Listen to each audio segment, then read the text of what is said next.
Hello world. Oh, another week is here, another Tuesday, right? This is TherapistMAG. I'm a motivational speaker, inspirational author, so many things in one. Chiming in from Douala, Cameroon, specialized in mental health and relational wellness.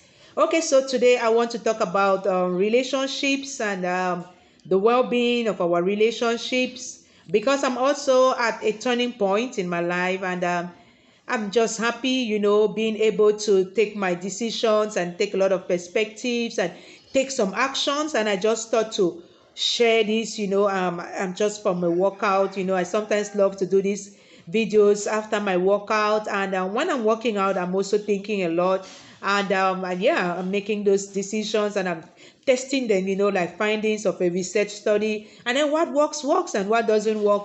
There's nothing that should tie us down in our relationships, seriously, because it's not a one person show, it's two people. So if the two can agree, fine. If the two cannot agree, you owe it to yourself to kind of take perspective and then decide if you are walking away from the relationship which is not working, or if you are opening it up, or if you are, whatever. I'm just like, try something new, do something, or if you're fixing it up, stuff like that. I was listening to Sadhguru today, and he was talking about how we can do not to be getting pissed off at people or with people, and not to be giving people the power to make us feel mad or whatever. People don't even make you feel mad. You feel mad. It's an inside thing.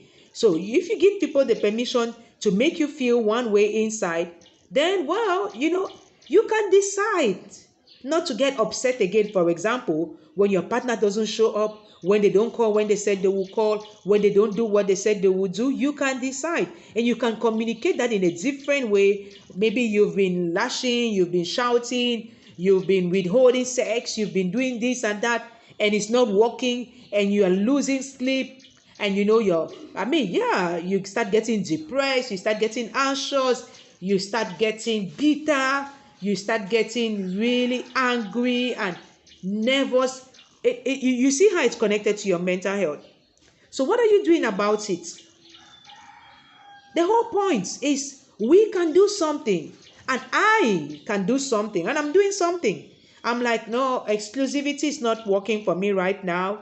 Committing to one person is not working for me right now, because I'm not seeing it being mutual, and I'm not going to nag. I'm not going to force somebody. That's not it for me. It's not easy, and so I'm letting that be. And this is where I am now, and that's my decision. And then I'm going to see if it works, if an open relationship works for me. And well, if it doesn't work for me, I'll think of something else. I have just one life to live. You have just one life to live. So come on, instead of losing sleep and being so angry, well, especially if you are not married to anybody, when you get married, you take those vows and it's difficult for you to break them, or to say, I don't want them anymore and stuff like that. So maybe this is going to be more for single people. But even couples, right? Will Smith and Jada, they reviewed their relationship, and they call it now a unique union, whatever that is for them. That's it. So maybe it's time to change that mindset, thinking it must be this way, the Bible says, and people are going to say, and all of those things. So maybe if you're struggling, with coming to terms with that, I work with couples, and I think it brings some clarity in having a session or two or stuff, and walking it through and seeing if this is what we want, or if it's not working, and if we are trying something else, or sometimes letting each other talk to other people, go out more with girlfriends and boyfriends and talk more about it, stuff like that. Do therapy alone, do therapy as a couple, try it out. There's so much out there to go put yourself, get stuck in a relationship just because, you had signed up for it at some point in your life. Anyway, so this is it. This is what I had for us today. You can subscribe to my YouTube channel, click the notification bell, follow me on Facebook. The links are there, and on Instagram. Yep. And then, well, see you next Tuesday. One love.